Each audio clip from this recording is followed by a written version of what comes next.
Hello students, welcome to my channel. আজ আমরা class 8 2026 second summative evaluation থেকে school number 8 government girls high school এই স্কুলের সমাধান নিয়ে আলোচনা করব, যেটা রয়েছে পেজ 230 থেকে 233। এখানে আমরা সিন, আনসিন এবং গ্রামারের সমাধান সবগুলো নিয়ে আলোচনা করব। প্রথমে রয়েছে রিডিং কম্প্রিহেনশন সিন। এটা রয়েছে প্রিন্সেস সেপ্টেম্বর থেকে। প্রথম প্রশ্ন দেখে নাও। স্টেটমেন্ট রয়েছে, রিজিন ছিল, কারণ ছিল সেপ্টেম্বর হার্ড এ টুইট বিহাইন্ড হার ইয়ার। সেপ্টেম্বর তার কানের কাছে একটা টুইট আওয়াজ শুনতে পেয়েছিল। স্টেটমেন্ট কী হবে? September put the bird into the cage. September পাখিটাকে একটা খাঁচায় বন্ধ করে রেখেছিল। নেক্সট হচ্ছে স্টেটমেন্ট ছিল, the bird was not feeling like singing that night. পাখিটা সেই রাত্রে গান গাওয়া অনুভব করেনি। রিজন হচ্ছে, he was shut inside the cage and did not feel happy.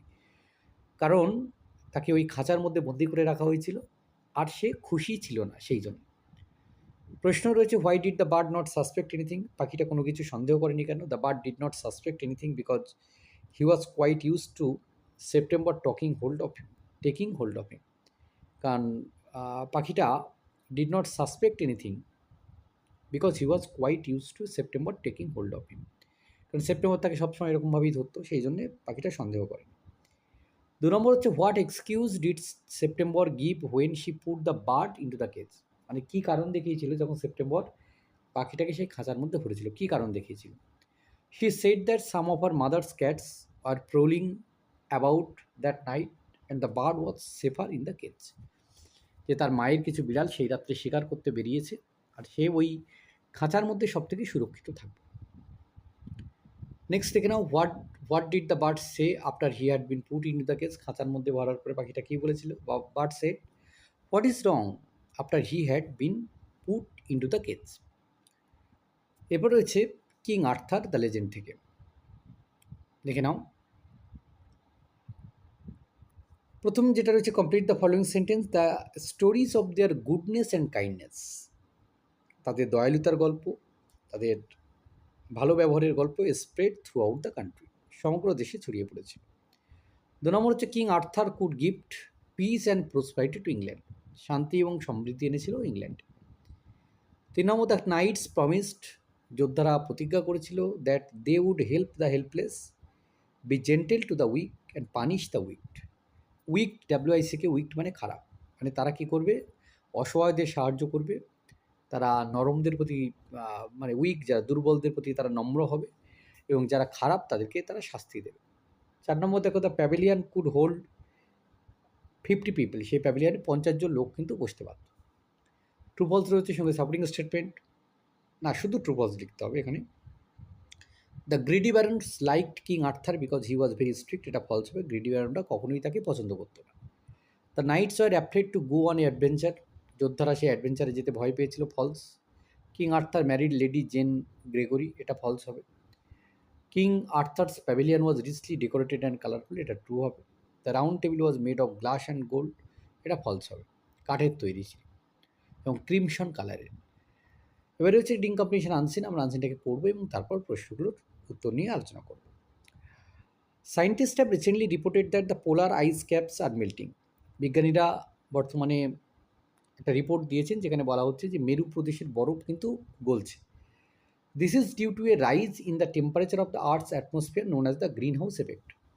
এটার কারণ হচ্ছে যে পৃথিবীর যে অ্যাটমসফিয়ারে সেখানে হচ্ছে গ্রিন হাউস এফেক্ট বা উত্তাপ বেড়ে গেছে, যে কারণে এই বরফটা গলতে শুরু করেছে। Melvin Calvin, a famous scientist who won the Nobel prize for his earlier research in chemistry 1961। Melvin Calvin একজন বিখ্যাত বিজ্ঞানী যিনি নোবেল প্রাইজ লাভ করেন কেমিস্ট্রিতে 1961-তে তার গবেষণার কারণে। সেড দ্যাট, তিনি কী বলেছেন? Carbon dioxide is primary responsible for temperature rise in the atmosphere. যে এই যে পরিবেশে গরম বাড়ছে, টেম্পারেচার উত্তাপ বাড়ছে, প্রধান কারণ হচ্ছে কার্বন ডাইঅক্সাইডের বেড়ে যাওয়া। Which leads to A rapid increase in average global temperature, যে কারণে পৃথিবীর যে অ্যাভারেজ গ্লোবাল টেম্পারেচার সেটা বেড়ে যাচ্ছে।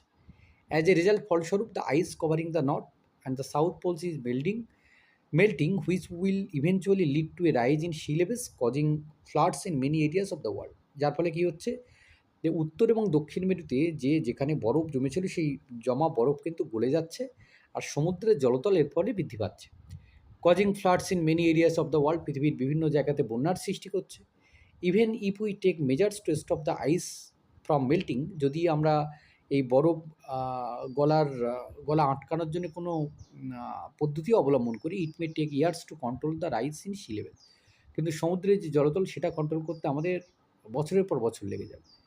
The greenhouse effect is just one of many fundamental changes taking place in the environment. Green house effect হচ্ছে পৃথিবীতে পরিবেশে অন্যান্য কিছু পরিবর্তনের মধ্যে কিন্তু একটি। Tropical rain forest which took nearly 50 million years to grow, যে আমাদের যে নিরক্ষীয় অরণ্য যেটা রয়েছে সেটা বেড়ে উঠতে 50 মিলিয়ন বছর লেগেছিল, are being reduced at the rate of about 14 acres per minute, কিন্তু প্রতি মিনিটে প্রায় 14 একর করে বনভূমি কাটা হচ্ছে বা নষ্ট হচ্ছে। The total area of the world's deserts is increasing every year, পৃথিবীর যে মরুভূমি সেটা প্রত্যেক বছর বাড়ছে। Many species of animals and plants are now endangered and face the threat of extinction. অনেক জীবজন্তু যারা রয়েছে, প্রজাতি রয়েছে, গাছ রয়েছে, তারা কিন্তু বিপদের সম্মুখীন হচ্ছে। Edmund Muskie, an American statesman and political leader, said that world population growth, the degradation of the Earth's natural resources base, and the spread of environmental pollution collectively threaten the existence of the inhabitants of the world. Edmund Muskie একজন American statesman এবং political leader. তিনি কি বলেছেন যে পৃথিবীর এই যে জনসংখ্যার বৃদ্ধি এবং তার ফলে কী হচ্ছে, পৃথিবীর যে ন্যাচারাল রিসোর্সেস, প্রাকৃতিক সম্পদ যেগুলো আছে সেগুলো নষ্ট হচ্ছে, এবং তার ফলে কী হচ্ছে যে আমাদের পরিবেশের যে পলিউশন সেই পলিউশনটা কিন্তু ধীরে ধীরে বেড়ে চলেছে, আর তার ফলে পৃথিবীতে যারা বসবাসকারী অধিবাসী যারা রয়েছে তারা কিন্তু সমস্যার মধ্যে পড়ছে। Thus if the people of the world do not act quickly to protect the environment, আর সেই কারণে পৃথিবীর লোকজনরা যদি দ্রুত এই পরিবেশকে রক্ষা করার জন্য কোনো পদক্ষেপ না নেয়, this world will soon become uninhabitable, তাহলে খুব শীঘ্রই কিন্তু এই যে পৃথিবীটা সেটা কিন্তু বসবাসের অযোগ্য হয়ে উঠবে। তো এটা ছিল গ্রিন হাউস এফেক্ট নিয়ে একটা আনসিন। এবার দেখে নাও প্রশ্ন উত্তরগুলো। According to the scientist, the control of the rise in the sea level is quite difficult. The rise in the sea level can cause floods in many areas. সমুদ্রের জলতল বৃদ্ধি পাওয়ার কারণে। Due to the rapid environmental changes, worlds are increasing every year, deserts. এর ফলে মরুভূমি তৈরি হচ্ছে। এবার হচ্ছে ট্রু ফলস সঙ্গে supporting statement. Edward Muskie is a famous singer, এটা ফলস হবে। Edmund Muskie an American statesman and political leader. 2 number হচ্ছে tropical rain forest took a long time to grow, true হবে। Tropical rain forest which took nearly 50 million years to grow. 3 number, the extinction of many plants and animal species is consequence of environmental changes, এটা true হবে। Many species of animals and plants are now endangered and face the threat of extinction. প্রশ্নগুলো দেখে নাও। Name the famous scientist mention in the passage, what prize did he won, বিখ্যাত বিজ্ঞানীর নাম এবং তিনি কী পুরস্কার পেয়েছিলেন। The famous scientist mentioned is Melvin Calvin. He won the Nobel Prize in Chemistry in 1961. 2 নম্বর প্রশ্ন, according to Edmund Muskie, what threatened the existence of the inhabitants of the world?